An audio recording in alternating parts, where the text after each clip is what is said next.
प्रकृति में भी प्राण है, इस बात का दर्शन कराया गोस्वामी तुलसीदास जी महाराज ने। कण कण में प्राण है इस संसार में ना। अरे भाई, हम लोग कभी किसी वृक्ष को कष्ट दे देते हैं, कभी किसी घास को कष्ट दे देते हैं। आपको बताऊं, तीर्थराज प्रयाग के पास परम तपस्वी संत रहे देवराहा बाबा जी, जिनको कौन नहीं जानता इस संसार में। ऐसे देवराहा बाबा जी की कथा है कि जब वहां मचान पर देवराहा बाबा जी रहते थे ना, तो एक बार की घटना है, प्रधानमंत्री देवराहा बाबा जी के दर्शन करने की योजना बनाए।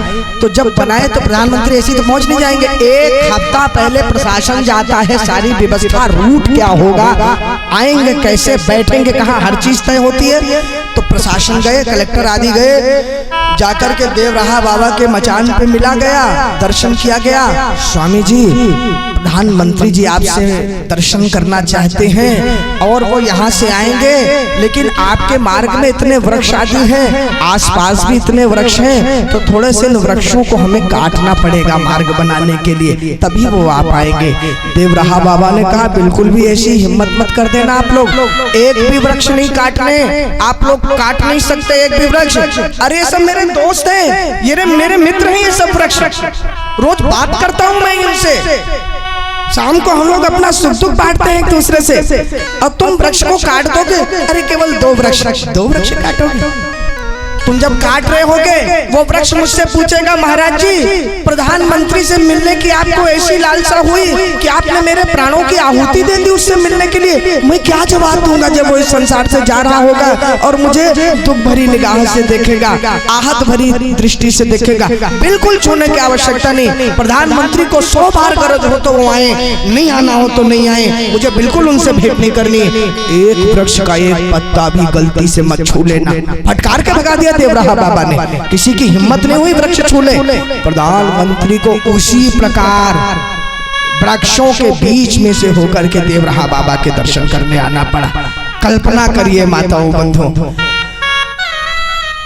गोस्वामी तुलसीदास जी महाराज ने यही संकेत किया, प्रकृति में प्राण है। और एक बात बताऊं, मनुष्य अपनी मानवता को तभी समझता है, आपने देखा होगा चौथे पन में आगे बड़े बड़े अमीर लोग, बड़े बड़े जो पूरे सुख भोगे होते हैं, वो क्या करते हैं, वृक्ष लगाते हैं, प्लांटेशन करते हैं, ये वाला पौधा लाया, वो वाला गुलाब लाया, ये कब बड़ा होगा, वो कब बड़ा होगा, क्योंकि वास्तविक मानवता को जानते हैं। जैसे ये पंच भौतिक शरीर है ना, वैसे ही वो भी पंच भौतिक शरीर है, पंच महाभूत से वो भी बना है, उसमें भी भावनाएं हैं। किसी वृक्ष को सत्य घटनाएं आप लोगों ने देखी होंगी, हमने भी देखे हैं। कई वृक्ष हमको बताते हैं, महाराज जी एकदम सूखने वाला था, लेकिन हमने भगवान को प्रार्थना करके उसे जल देना प्रारंभ किया, उसको प्रेम देना प्रारंभ किया, फिर से वो लहलाने लग गया।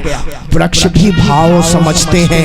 आज देखिए गोस्वामी जी ने उसी बात का दर्शन कराया कि प्रकृति के कण कण में प्राण है। कामदेव ने जब काम का प्रभाव किया तो केवल मनुष्य ही नहीं, सबके हृदय मदन अभिलाखा, लता निहारी न वही तरु शाखा, लताएं नई नई शाखाओं की तरफ निहार रही है। नदी उमगी अम्बुधि कहूँ जाई, नदी उमगी अम्बुधि कहूँ जाई, संगम करही तालाब तलाई, जहाँ जसा जड़न कहे परनी, को कही सकई सचेतन करनी। अरे जब जड़ की ये स्थिति है, अर्थात जो नहीं चल पाते उनकी ये स्थिति है, तो सचेतन की क्या स्थिति होगी। कल्पना करिए, कह रहे हैं अरे भाई देव तनुज नर किन्नर प्याला, देव तनुज नर किन्नर प्याला, भूत पिशाच प्रेत बेताला, इन कई दशा न कहे बखानी, सदा काम के चेहरे जानी। ये तो पहले से ही काम के चेले हैं, काम के प्रभाव से ये लोग पहले ही वशीभूत रहते हैं। इनकी क्या दशा कहूँ, ये तो जैसे किसी बावरे को भांग खिला दी जाए तो पहले ही पागल था और भांग खा के और बड़ा पागल हो गया, तो वो पहले ही से थे। ये जड़ लोग भी जो थे ना, वो भी काम के प्रभाव से मोहित हो गए और ऐसी स्थिति हो गई पूरे संसार में। गोस्वामी जी लिखते हैं, हरि न काहू धीर, सब अधीर हो गए, सबके मन मन सिज हरे, जे राखे रघुवीर, ते उबरे ते ही काल मोहू। उस समय वही लोग बचे, उन्हीं पर भगवान की सबसे बड़ी कृपा थी जो उस तूफान में, उस सुनामी में बच गए। छोटी सी बात करूंगा फिर प्रसंग पे आऊंगा। आज के बाद किसी बात के लिए दुखी मत होना, चिंतित मत होना माताओं बंधुओं, क्योंकि उस समय ही नहीं, वो तो एक प्रकृति, भगवान ने एक दर्शन कराया कि मृत्यु किसी के हाथ में नहीं, भगवान जब चाहे जिसको उठा ले। 26 साल का नवयुवक भी प्राणों से चला गया और 80 साल का वृद्ध भी, डायबिटिक भी बच गया। जो भी जिसका समय था चला गया। कहने का अर्थ यह है कि आपसे बड़े भी संसार से गए हैं और आपसे छोटे भी संसार से गए हैं।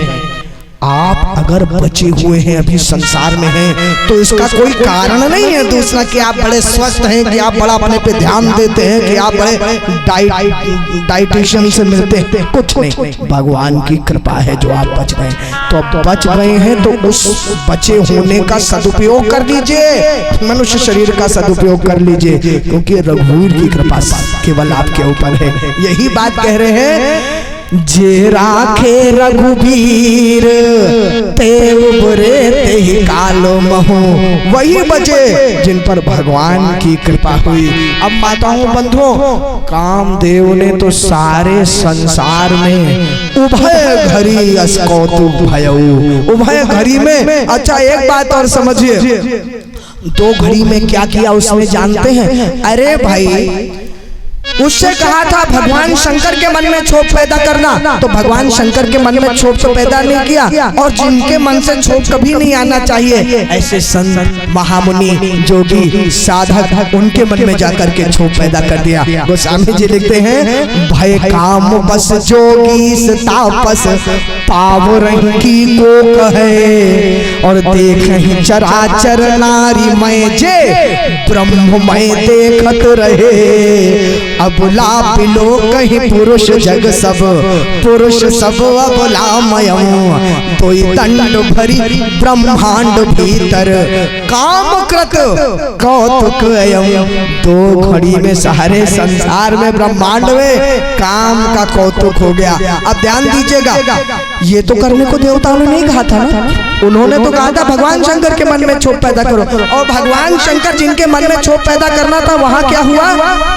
गोस्वामी जी लिखते हैं, सकल कला करी कोटि विधि, हारे उसेन समेत। ऋतुराज को बुला लिया, जितनी भी छावनी बना सकते थे सब बना लिया, लेकिन भगवान शंकर की समाधि को टस से मस नहीं कर पाए। सकल कला करी कोटि विधि, हारे उसेन समेत, लेकिन चली ना चल समाधि शिव, तो कोपे हृदय निकेत। अब तो कामदेव क्रोधित हो गए, हिल भी नहीं रहे भगवान शंकर, उनकी समाधि तो टूटी नहीं रही। उनको लगा मैं कितनी बड़ी बड़ी बातें करके आया देवताओं के बीच में, परहित लागी, परम धर्म उपकारा, और ये कर दूंगा वो कर दूंगा, और पता लगा कुछ भी नहीं कर पाया, कितनी बेइज्जती हो जाएगी, क्या मुंह दिखाऊंगा जाके। क्रोध में आकर के जो 5 विषम बाण थे कामदेव के, जो सबसे अमोघ बाण थे, वही निकाल के भगवान शंकर के हृदय में जैसे ही कामदेव ने बाण मारा, एकदम से जागे भगवान शंकर, और जैसे ही जागे तो भयऊ सुमन क्षोभ विषेखी।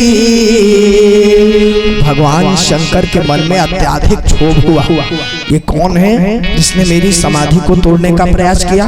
मैं भगवान श्री राम के ध्यान में लीन था, किसने है बीच में विघ्न बाधा डाली? कौन है? इधर उधर खोज रहे भगवान शंकर।